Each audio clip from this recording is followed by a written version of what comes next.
हिंदू धर्मातला एक सण आहे नारळी पौर्णिमा आणि रक्षाबंधन।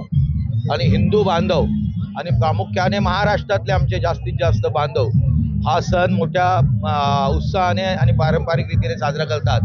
आणि यातला सर्वात महत्त्वाचा मुद्दा की कोळी बांधव या देशातले या बाकीच्या राज्यांमधली आणि आपल्या इथली महाराष्ट्रातल्या राज्यातली।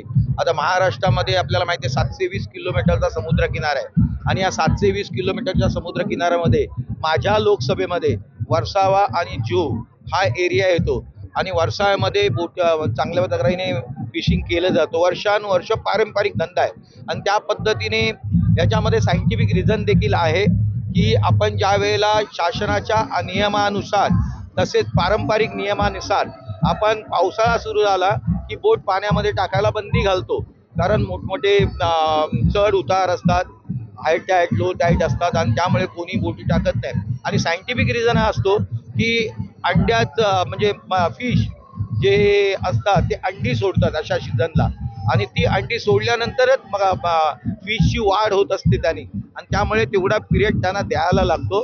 तो पिरियड देण्यासाठी सायंटिफिकरित्या हा नारळी पौर्णिमा हे केलंय आणि नारळी पौर्णिमा ज्या दिवशी येते त्या दिवशी हे समुद्राची पूजा करतात।